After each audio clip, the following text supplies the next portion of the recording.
Cette femme me veut quoi encore ce matin du bonheur? Entrez marâtre. Tu es encore au lit jusqu'à 7 heures? Mais il n'est que 5 heures du matin, maman.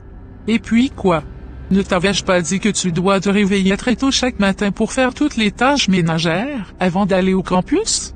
Je suis en congé, maman. J'ai aussi le droit de me reposer un peu. En plus, j'avais quitté votre boutique très tard à 1 heure du matin. Il faut que je récupère un peu aussi. Tu as quitté ma boutique, tu dis? Donc c'est ma boutique. Ça ne te concerne pas. N'est-ce pas? C'est avec l'argent de cette boutique que je te prépare à manger depuis la mort de ton défunt père bientôt 2 ans. Vous m'avez mal compris, ma marâtre. Ce n'est pas ce que je voulais dire. J'aimerais juste me reposer un peu. Tu es encore assise là-bas? Tu as assez de linge sale à laver et tu dois aussi faire à manger à tes frères et sœurs avant d'aller à la boutique. Je ne devrais pas aller à la boutique ce matin selon les emplois du temps. C'est le jour de votre servante aujourd'hui. Le jour de ma servante, tu dis. Toi, tu es quoi? Tu penses que tu es différente d'une servante dans cette maison? N'est-ce pas toi-même qui viens de me dire que tu es en congé? Je suis en congé, mais j'ai des devoirs à faire, et un examen à préparer. Lève-toi vite et va faire tes travaux. Nia nia nia. Ok. Je m'en vais me coucher. Avant mon réveil, je veux que tout soit fait. D'accord. Est-ce un crime d'être orpheline? Qu'est-ce que je ne fais pas dans cette maison? Tous les travaux domestiques sont à ma charge alors que ma marâtre a aussi des enfants qui sont peinards sans rien faire. En tout cas, tout finira un jour. Ah! C'est quoi ce bruit que j'entends là? Cette fille ne me dira pas qu'elle a mis en marche la machine à laver. Qu'est-ce que tu fais avec la machine à laver? Oh! Mais je fais la lessive. Tu vas me couper cette machine tout de suite. Est-ce que tes mains sont coupées? Ne sais-tu pas que c'est à la main que tu devrais le faire? Donc c'est ce que tu fais à mon absence. Mais pourquoi nous avons la machine alors? Est-ce toi qui payes l'électricité dans cette maison? Hein? D'accord, j'ai compris. Je vais tout laver à la main. Ce sera mieux pour toi. Qu'est-ce qui ne va pas, Laura? Depuis quelque temps tes performances à l'école ont diminué. Je ne te reconnais plus. Tu viens régulièrement en cours en retard, et tu ne fais que dormir en classe. C'est difficilement que tu avais pu valider ton année.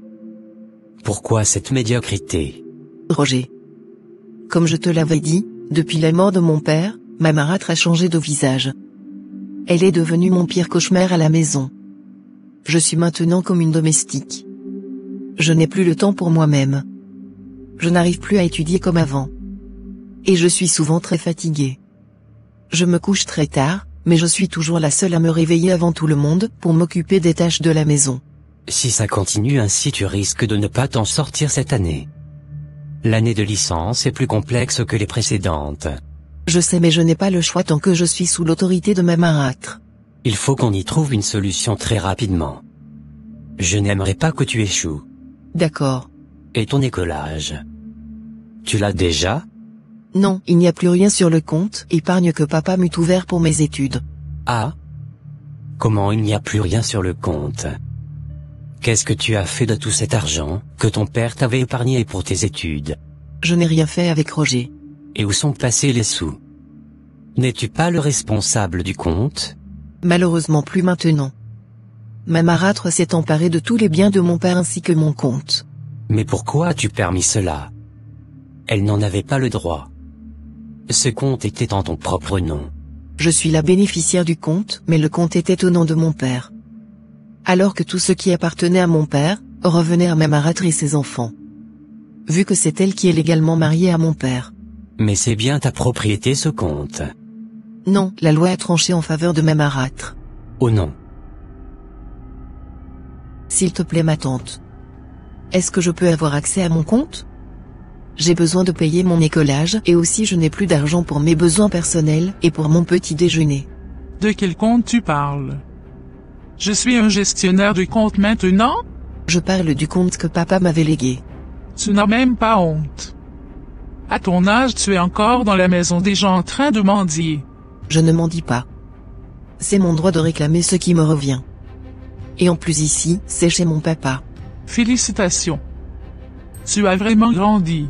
Dégage devant moi avant que je ne te mette plein à la figure. Ici c'est ma maison. Va aussi trouver un homme et épouse-le. Toutes les filles de ton âge sont déjà sous le toit d'un homme. Pardonnez maman. Ayez pitié de moi. C'est qui ta maman? Pardon va loin. Qui êtes-vous? Je suis le petit ami de Laura. Je suis venu vous mettre en garde. Donnez à ma copine ce qui est de ses droits. Sinon... Sinon quoi? Dégagez devant ma porte avant que je ne vous appelle la police. Au secours. Ce garçon m'agresse. Vous n'êtes qu'un danger public. Ce jeune homme ose venir prendre la défense de Laura? Je vais lui pourrir la vie. Il regrettera toute sa vie d'avoir fait ce qu'il a essayé aujourd'hui. D'ailleurs, je mettrai les colis de Laura à la porte ce soir même. Qu'elle a à vivre avec son soi-disant copain misérable. Mon Dieu. Qu'est-ce que mes colis font à la porte? Qu'est-ce que mes effets font à la porte, maman? Je ne veux plus voir tes pieds dans cette maison. Tu te crois intelligente et forte, n'est-ce pas? Va rejoindre ton soi-disant copain qui se croit capable de venir te défendre. Mais pourquoi vous êtes si cruelle, maman? Vous avez menti à la police sur Roger et vous me renvoyez aussi de la maison? Pardon. Sors de ma maison. C'est ainsi que Laura fut renvoyée de la maison de son propre père pour aller rester chez Roger. Quelques années plus tard, les deux amants se marièrent et firent 2 enfants. Maman, j'ai appris que Laura s'était mariée à Roger hier. Vraiment? Elle s'est mariée sans même nous en parler? Elle a de la chance. Moi je suis toujours célibataire. Calme-toi. Le tien aussi viendra. Qu'est-ce qui te fait croire qu'elle pourra tenir dans ce mariage? Reste tranquille. Tu verras par tes propres yeux qu'elle sera malheureuse toute sa vie. Laura. Laura. Tu n'auras jamais la paix dans ta vie tant que tu resteras avec ce garçon. Car je maudis ce garçon à partir d'aujourd'hui. Il aura toujours de difficultés à gagner du travail, et à prendre soin de toi et tes enfants, au point où tu vas te prostituer pour tenir ton foyer. Oui, tu dois te prostituer pour prendre soin de ta maison, Laura. Tu ne vas jamais réussir dans ta vie à moins que tu te divorces de ce garçon. Il sera pour toi une occasion de chute et de déshonneur. Ainsi soit-il maintenant et pour toujours. Bonjour patron. Bonjour. On m'avait dit que vous voulez me voir. Oui, exactement. Prenez place. Monsieur Roger, j'ai le regret de vous annoncer que suite au remaniement qui a récemment fait, nous serions obligés de vous congédier pour un moment. En effet, l'entreprise va en faillite, et sur ce, nous ne pouvons plus nous permettre de supporter assez de charges salariales. Il nous en faut moins de salaire à payer chaque fin de mois. C'est la raison qui justifie notre décision. Nous sommes donc obligés de nous séparer de la moitié de nos employés. Oh. Mais pourquoi moi, monsieur? Je n'en sais rien, monsieur Roger. Ce sont des instructions que j'ai moi-même reçues auprès de nos supérieurs. Si je t'ai convoqué dans mon bureau, c'est parce que je te considère beaucoup. J'avais voulu te prévenir à l'avance. Quant aux autres, ils ne verront que leur nom sur la liste des congédiés. Est-ce qu'il y a une possibilité pour me sortir de cette situation? Je n'ai pas envie de perdre mon boulot. Sincèrement, moi je n'ai aucun pouvoir pour contredire la décision de mes supérieurs. Mon Dieu. Bonne arrivée, mon cœur. Laisse-moi t'accueillir. Merci. Mais qu'est-ce qui ne va pas? Je suis en train de perdre mon boulot. Je n'ai pas compris. Qu'est-ce que tu essaies de me dire, Roger? Mon patron vient de m'annoncer que je suis congédié pour un moment, pour cause de remaniement. Quoi?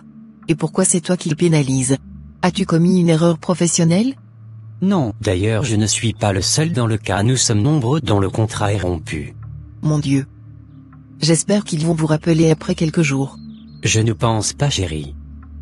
L'entreprise est en faillite, donc ils ne veulent plus de nous. Je ne pense pas que nous serions encore rappelés. Qu'est-ce que nous allons devenir avec cette situation? Je suis vraiment déçu, Laura. J'ai des envies suicidaires. Quoi? Ne parle pas ainsi.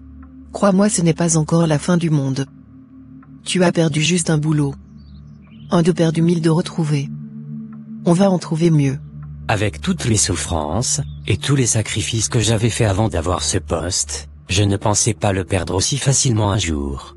C'est vraiment compliqué de trouver un emploi stable de nos jours et tu le sais bien. La preuve, toi-même tu es à la maison, depuis toutes ces années sans en trouver un. Je sais chérie, mais tu dois te calmer. Les pleurs et les plaintes ne changeront rien à notre situation. Sèche tes larmes. Tout rentrera en ordre par la grâce de Dieu. Amen. On ne me rappelle toujours pas dans mon boulot. Qu'est-ce qui se passe? Est-ce que cela veut dire que j'ai vraiment perdu mon boulot comme ça? Comment vais-je me débrouiller pour subvenir aux besoins de ma famille? Il faut que je trouve un nouveau job. Chérie. Je t'ai appelé plus de 3 fois avant que tu ne me réponds. Qu'est-ce qui ne va pas? À quoi tu penses encore? Comment veux-tu que je reste sans réfléchir alors que la fin du mois est déjà là? Je n'ai plus de boulot et tu le sais bien. Nous avons des charges, et le loyer à payer. Notre fils vient aussi d'être renvoyé de l'école. Tout cela me donne des maux de tête. Calme-toi chérie. Je t'avais dit que Dieu est au-dessus de tous nos problèmes. Tu te rappelles que j'avais déposé un dossier dans une agence de télécommunications il y a quelques semaines? Oui. Devine quoi? Ils viennent de me rappeler tout de suite. Ils te rappellent pour quelle raison? Ils t'avaient déjà disqualifié, n'est-ce pas? Ils m'ont dit que l'autre a désisté. Celui qu'ils avaient retenu a trouvé mieux ailleurs. Donc ils veulent me recruter. Waouh! Dieu merci. Je vais prier pour que ça marche pour toi. Je suis déjà très contente. Je sais que ça va marcher. Ne t'inquiète même pas.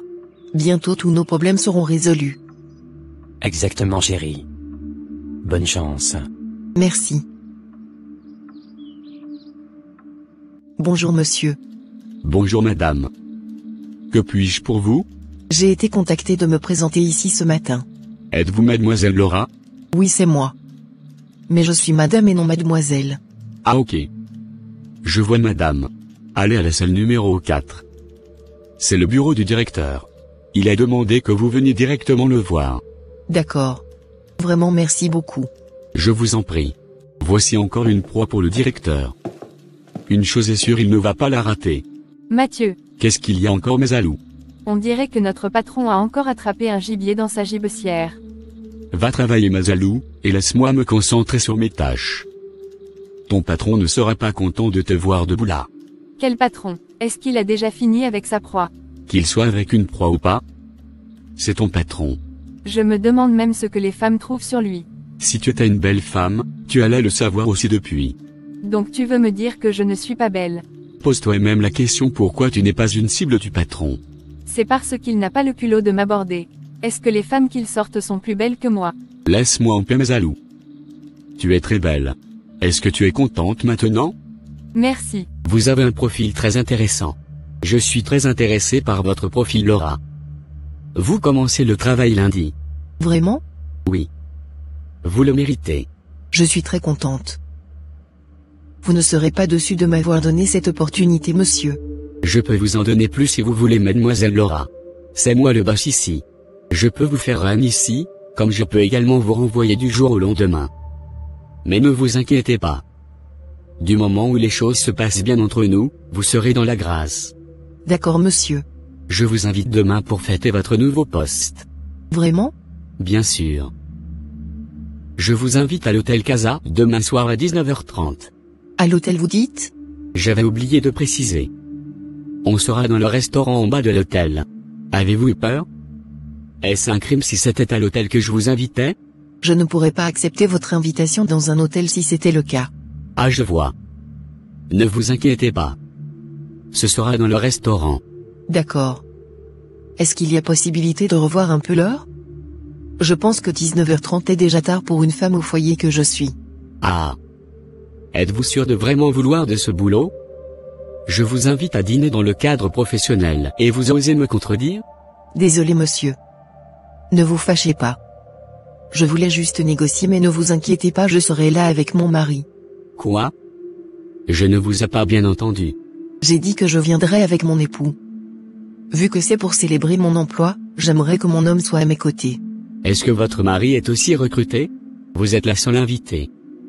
Je ne veux voir personne d'autre. Oh, À présent j'ai un rendez-vous. Vous pouvez vous disposer. Mais sachez que votre absence à notre dîner, sous-entend que vous désistez à l'emploi. d'accord.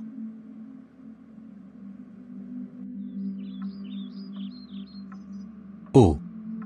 Mais qu'est-ce que tu as? Ça n'a pas marché, n'est-ce pas? Si. Ça a bien marché. J'ai eu le poste. Vraiment. Oui, Dieu merci.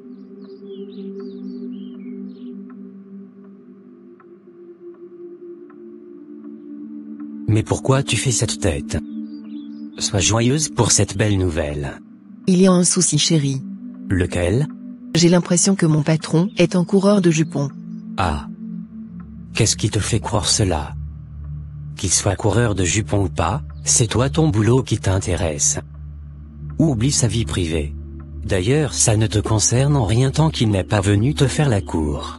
Tu ne comprends pas ce que je dis? Je ne suis pas en train de parler de sa vie privée. Je pense qu'il a l'intention de me draguer. Comment peux-tu avoir une idée pareille dans la tête, sur ton patron que tu viens de connaître à peine? C'est le sentiment que j'ai. Et mon intuition ne me trompe pas souvent. Oublie cette histoire. Dis-moi plutôt quand est-ce que tu prendras poste? Je commence le lundi. C'est ça l'essentiel. Je suis sérieuse par rapport à ce que je te dis chérie. Oublie ça. Tu peux imaginer qu'il m'invite demain soir à 19h30 dans le restaurant de l'hôtel Casa, pour fêter mon recrutement? Waouh. C'est une très bonne nouvelle. Ton patron t'apprécie déjà alors que tu n'as même pas encore commencé le travail.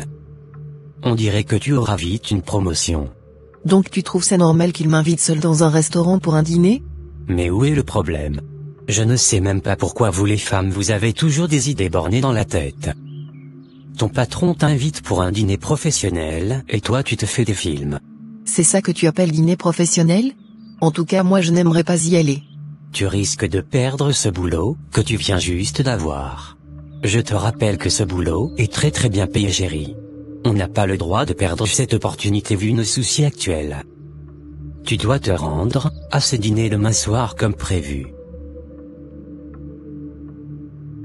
Ah. Mais qu'est-ce que cette fille a porté ainsi? Elle est même incapable de se faire belle pour un simple dîner? Bonsoir monsieur. Est-ce que je peux m'asseoir? Vous pouvez vous asseoir sans problème. Merci monsieur. Je vous en prie. Vous serez plus belle sans votre foulard. Je vous invite pour un dîner et non pour une veillée de prière. Même si vous n'aimez pas vous maquiller, faites-vous un peu sexy au moins. Me faire sexy vous dites? Oui. Puisque c'est ce que j'aime. Moi je n'aime pas ça. Je suis une femme mariée et je dois m'habiller de façon exemplaire. Est-ce cela s'habiller d'une manière exemplaire? Vous ne voyez pas les autres femmes ou quoi? Moi j'aime quand une femme est sexy. Surtout quand j'invite une femme, j'aime qu'elle soit comme je veux. Ah? N'est-ce pas mon corps? N'ai-je pas le droit de m'habiller comme je veux? Ce n'est pas ce que moi j'aime. Mais allez porter ce que vous voulez. Ou inviter qui vous convient. Moi je m'habille comme je veux. C'est à moi que vous parliez ainsi? Je suis désolé monsieur si vous l'aviez mal pris. Mais je pense que vous n'avez pas le droit de m'imposer un style vestimentaire, encore que je ne suis pas dans votre boulot. Ici c'est l'extérieur, et j'ai le droit de m'habiller comme je veux. Je pense que tu n'es pas prête pour le travail que je suis en train de te donner. Comme vous voulez monsieur. Si je dois me mettre en sous-vêtements avant d'avoir ce poste, alors vous pouvez le garder pour les femmes plus méritantes. Et si vous ne savez pas où les trouver, allez au boulevard. Je pense que je vais retourner chez moi. Et pourquoi? Qui t'a dit que j'avais fini avec toi? J'espère au moins que tu as dit à la maison que tu ne rentreras pas ce soir. Quoi? Où est-ce que je serai pour ne pas rentrer chez moi? On passera la nuit ensemble toi et moi. Quoi? De quoi vous parlez? On passera la nuit à l'hôtel ce soir. Donc c'était ça votre plan? Vous n'avez même pas honte. Je savais depuis qu'il y avait quelque chose qui manquait dans votre cervelle. Tu n'as pas le choix ma sœur. Tu fais juste la bouche. Si tu veux le poste, tu dois te laisser y aller. Arrêtez de me faire ces genres de propositions. Vous me prenez pour une femme de joie ou quoi? D'ailleurs je ne veux plus de votre poste si tel est le cas.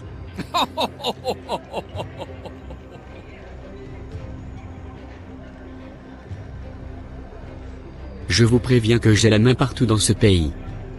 Si vous refusez ce poste, croyez-moi, vous ne travaillerez plus jamais dans votre vie. Êtes-vous Dieu? Un vieux pervers comme ça. Bonne soirée à vous. Vous partez vraiment? Laura. Laura?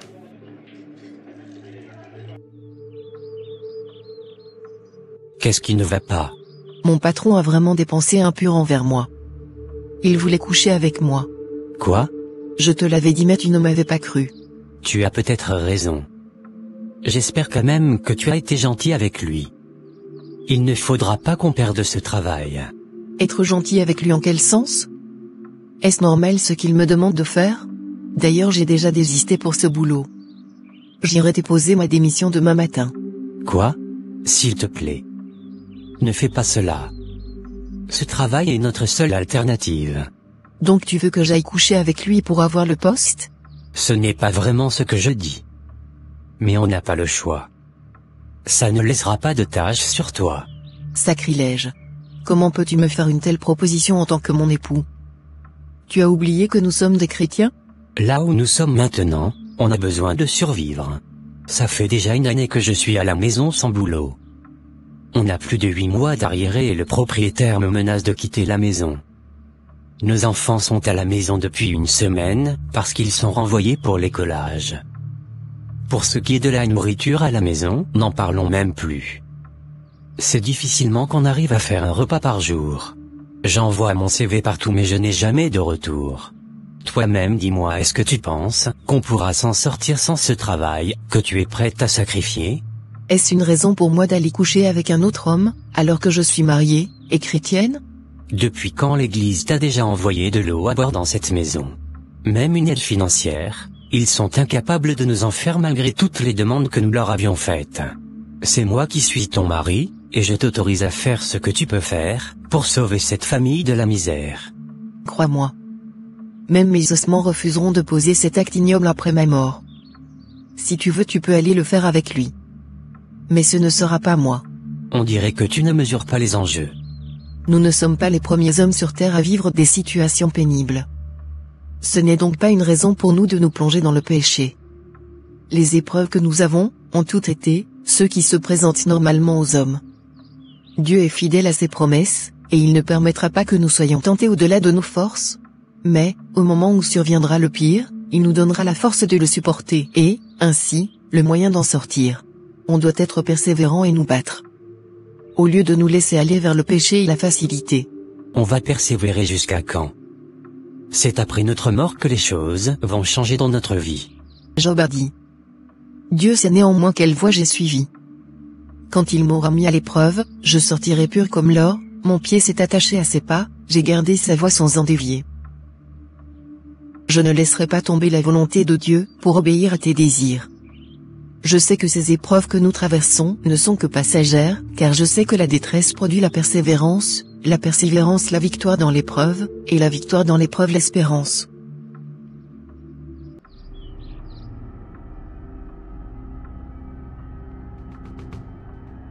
Chérie, notre fille a une crise. Elle n'arrive plus à se tenir debout. Quoi? Qu'est-ce que les médecins disent? Ils disent qu'on doit verser 15 000 $ avant qu'ils ne touchent notre enfant. On doit tout faire pour regrouper les sous aujourd'hui pour l'opération, sinon notre fille sera paralysée à jamais. Mon Dieu. Où est-ce qu'on trouverait cette somme en une journée? Comment faire? Seigneur. Sauve-nous. Ne nous laisse pas être la risée de tout le quartier. Par ton sacrifice tu as annulé ce diagnostic. Tu as donné ta vie afin que notre enfant puisse vivre, sauter et jouer. Ta parole me dit que, ce sont nos souffrances que tu as portées. C'est de nos douleurs que tu te serais chargé. Tu étais blessé pour nos péchés, brisé pour nos iniquités. Le châtiment qui nous donne la paix est tombé sur toi, et c'est par tes meurtrissures que nous sommes guéris. J'ai la ferme assurance que mon enfant se rétablira de cette paralysie au nom puissant de Jésus. Amen. On nous dit qu'on doit courir pour chercher de l'argent, c'est maintenant que toi tu perds encore ton temps pour prier? Je n'ai aucune idée de comment nous allons trouver cet argent. Avant de nous mettre à nous agiter de gauche à droite, confions d'abord tout à Dieu. Il est puissant et rien ne lui est impossible. On perd trop de temps. Moi je vais courir vers mes collègues voir s'ils peuvent m'en trouver un peu. Après je vais essayer de vendre quelques effets aussi. J'ai un ami qui achète les choses deuxième main. Il pourra me les acheter. Ok. J'irai voir ma marâtre, et les membres de ma famille. Espérant qu'ils m'aident un peu. Ok. On s'appelle pour voir l'évolution des choses. D'accord. Bonjour marâtre. Bonne arrivée ma fille. Mais qu'est-ce qui ne va pas? Tu as encore un malheur ou bien? Ce qui est sûr, ça n'en manquera jamais avec toi. Mon enfant est hospitalisé. Nous avons besoin de 15 000 $ pour le soigner. C'est pas vrai. Mais depuis quand elle était malade? Très tôt ce matin. Où est-ce que vous allez trouver toute cette somme maintenant? Voilà que ton mari aussi est un incapable. Il n'a même pas un boulot de gardiennage, et pour toi c'est encore pire. Je suis venu pour que vous m'aidiez avec le peu que vous pouvez. Où est-ce que moi j'ai trouvé de l'argent? Ma fille, je n'ai rien aussi. Depuis plus d'une semaine, je ne vends plus. S'il vous plaît marâtre. Vous êtes la seule personne capable de m'aider. Ah! Tu veux que j'aille voler pour t'en donner? Je te dis que je n'ai rien. Qu'est-ce qui est difficile à comprendre dans ça? Tu m'avais dit que tu avais décroché un emploi la fois dernière, ou bien je me trompe? J'avais démissionné. Parce que mon patron voulait abuser de moi avant de me donner le poste. Ne me dis pas que tu avais refusé. Je devrais accepter cela? Pourquoi tu es si bête? Ne sais-tu pas que ces opportunités ne viennent pas 2 fois dans la vie? Quand on veut quelque chose, on se donne tous les moyens pour l'avoir. Qu'est-ce qui prouve que tu ne deviendras pas la femme de ton patron? Vous oubliez que je suis une femme mariée maman. C'est ça tu appelles mari? Un incapable comme ça? Ne va pas faire ce que tu dois faire pour te sauver et prendre soin de tes enfants. Reste là à dire que tu es marié. Qui est-ce? Entrez. Bonjour madame. Nous sommes venus vous faire la livraison de la voiture que vous avez commandée pour votre fils. Ah d'accord. Jacques? Jacques. Ta voiture est là. Ma voiture est déjà là. Ma maman est très géniale. Bonjour grande sœur Laura. Je ne savais pas que tu étais là. Et la galère. J'espère que tu te défends. Je rends grâce mon frère. S'il te plaît Benjamin. Va vite faire les tests, et la décharge pour libérer le livreur. S'il te plaît roule doucement. D'accord maman. Hier c'était l'anniversaire de ton frère. Donc j'avais voulu lui offrir une voiture. Ok je vois. Bon je vais demander à partir. Ah d'accord. Surtout réfléchis par rapport à ce que je t'avais dit concernant ton patron. Fais tout le nécessaire pour avoir ce poste. J'ai entendu. Ok. Attends-moi j'arrive. Je vais te remettre quelques vivres pour la maison. Merci beaucoup marâtre.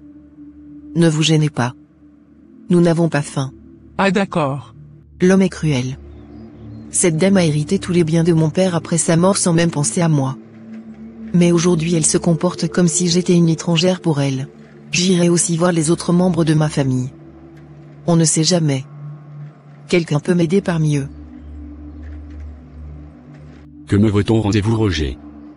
Si c'est par rapport au boulot, tu dois te rendre à l'évidence que c'est déjà mort. Tu ne seras plus rappelé. Je sais que c'est fini. Au fait, j'ai besoin de ton aide.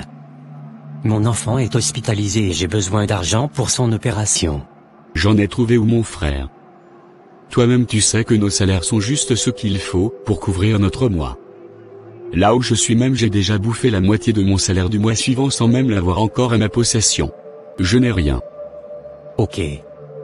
Mais est-ce que tu peux demander auprès des autres collègues voir s'ils peuvent me faire un prêt? Quels collègues?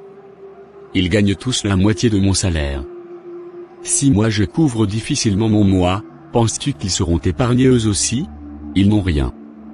Ils sont pires que moi. D'ailleurs plus de la moitié a des avances sur salaire chaque mois. Que vais-je faire maintenant?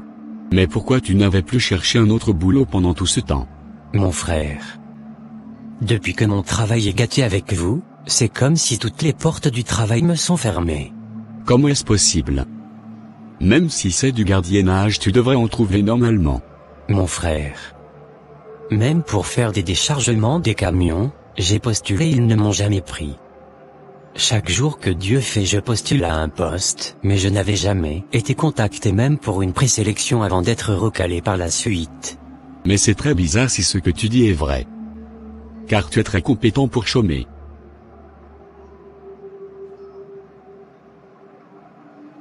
Tout le monde dit qu'il n'en a pas. Je ne sais plus quoi faire, Seigneur. Je suis fatigué. J'espère que Roger en trouvera de son côté. Je n'ai toujours rien eu. Qu'est-ce que je dirai à ma femme? Qui m'appelle? C'est l'hôpital. Allô? Monsieur Roger, votre fille est déjà presque paralysée. Si vous êtes incapable de trouver les sous, venez récupérer votre fille. Nous n'avons pas envie d'endosser la responsabilité de la mort de votre fille. La mort? Oui, après la paralysie générale du corps, c'est la mort qui s'ensuit. Eh? Comment vais-je me débrouiller maintenant? Allô chérie, tu es où? Est-ce que tu as pu trouver quelque chose? C'est grave. S'il te plaît, viens au parc. Je t'attends là-bas. L'heure est grave, chérie. Tu es la seule à pouvoir nous aider maintenant. Qu'est-ce que tu penses que je peux faire? Tu as dit que ton patron continue toujours de t'écrire, n'est-ce pas? Oui. Pourquoi cette question? S'il te plaît, Laura. Retourne le voir et donne-lui ce qu'il veut afin qu'il t'aide financièrement. Ça jamais de ma vie. Notre fille va mourir. Je dis non et ce sera non. Je ne peux pas abandonner ma foi. Je suis désolé. Non, tu as préféré ne pas sauver ton enfant. Attends-moi, Roger. Ne me laisse pas seul ici. Mon Dieu. Pourquoi tu permets que tout cela nous arrive, Seigneur? Pourquoi? Pourquoi? Bonjour madame. N'est-ce pas vous la femme de monsieur Roger? Oui, c'est bien moi. Ils sont en train de tabasser votre mari à mort. Quoi? Mais qu'est-ce qu'il a fait? Pourquoi il est frappé? Dites-moi là où il est. Ils l'ont attrapé en train de voler de l'argent dans la caisse du supermarché chinois à côté. Mon Dieu. Appelez vite la police sinon ils vont le tuer. On doit le brûler vif. C'est un ancien voleur. C'est toujours lui qui vole partout dans la ville. Tuez-le. Je le connais très bien. C'est toujours lui qui vole dans ce quartier. Il avait même volé chez nous hier. Mais ce n'est pas lui, Mémé. Pourquoi tu mens? N'est-ce pas toi-même qui m'enseigne que le mensonge est un péché? Comment sais-tu que ce n'était pas lui? Tu vas fermer ta bouche là-bas? S'il vous plaît, pardonnez-moi. Je ne sais pas ce qui m'avait pris. Je voulais juste sauver ma fille à l'hôpital. Est-ce une raison pour voler? Arrêtez de maltraiter cet homme. Qui de vous n'avez jamais péché ici? J'ai déjà appelé la police. Ils sont en route. Si quelqu'un ose encore porter sa main sur cet homme, je vais moi-même le dénoncer à la police. Mais pourquoi toutes ces humiliations, Seigneur? Assez. Assez. Ça me suffit. Je ne suis rien devant toi, Seigneur, et je ne peux me tenir devant un être, dont le souffle fait périr tout ce qui est humain, et le regard fait fondre les montagnes, et dont la parole fait trembler l'univers. Mais comme cette femme païenne désespérée par la possession démoniaque de sa fille, qui s'est agrippée spirituellement à toi, et qui t'arrachait une délivrance, j'arrache également ma délivrance aujourd'hui par ta puissance, et par ta grâce. Je ne veux plus être la même personne, qui vit jour et nuit dans la souffrance, dans la pauvreté et dans la médiocrité. Tu changeras mon identité aujourd'hui de la manière dont tu avais transformé l'identité de Jacob en Israël malgré mes imperfections. De quoi as-tu besoin encore, ma fille? Dis-le-moi pour que je t'en achète. Je veux une nouvelle voiture, maman.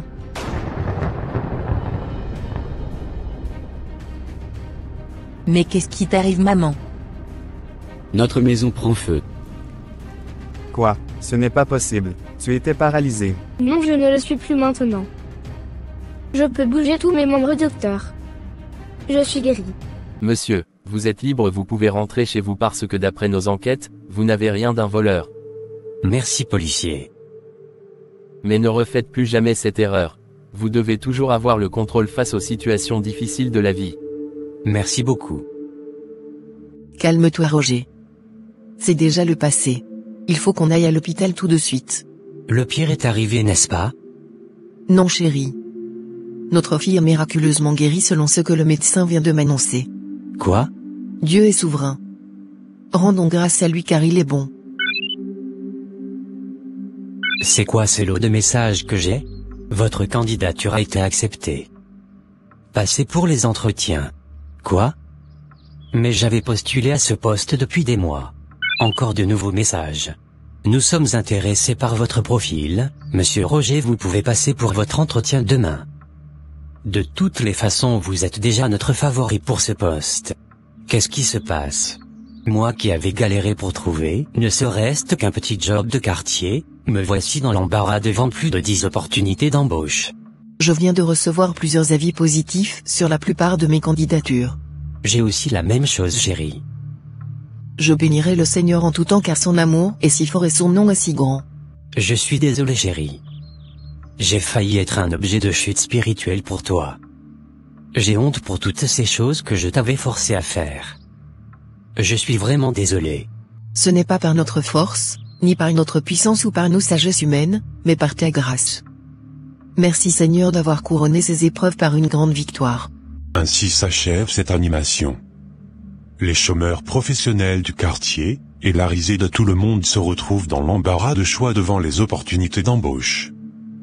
Tout était rentré dans l'ordre dans la vie de Roger, et de sa femme Laura, comme si la tempête n'avait jamais eu lieu. Ils ont été restaurés dans tous les domaines de la vie. Chers frères et sœurs en Christ, notre Seigneur désire nous accorder des bénédictions abondantes. Cependant, il souhaite que nous persévérions dans la foi pour recevoir ses bienfaits. Les Écritures relatent les récits inspirants d'hommes et de femmes de foi qui ont lutté avec Dieu pour être bénis. Nous pouvons penser à plusieurs exemples. Ces figures bibliques n'ont pas connu une vie spirituelle aisée. Leur foi et leur intimité profonde avec Dieu se sont développées à travers diverses épreuves, ce qui leur a permis d'influencer leur époque. La sagesse et la souveraineté divine se manifestent dans la croissance de notre foi à travers les moments difficiles. Bien que les épreuves engendrent de la peine, elles sont destinées à nous conduire vers la bénédiction de Dieu. Peu importe notre situation actuelle, le Dieu qui nous apporte l'épreuve par sa main gauche, nous apporte aussi la victoire dans sa main droite. Comme le dit l'Écriture, heureux celui qui reste fidèle. Même si nous manquons de fidélité, Dieu demeure constant, car il ne peut se renier lui-même. Comment te sens-tu en ce moment, mon frère, ma sœur? Est-ce que tu traverses des moments de découragement ou de peur face aux pressions de la vie quotidienne? Le Dieu de la Bible est constant. Il est le Dieu d'Abraham et de Jacob, et il est aussi ton Dieu en Jésus-Christ. Tout comme il a délivré ses fidèles par le passé, il te délivrera aujourd'hui si, comme eux, tu mets ta foi en lui et luttes pour recevoir ses promesses pour toi. Amen. N'oubliez pas de vous abonner en grand nombre et d'activer les notifications si vous êtes nouveau sur cette chaîne. N'hésitez pas à partager cette vidéo et à la commenter si elle vous a plu. Que Dieu vous bénisse. Bye.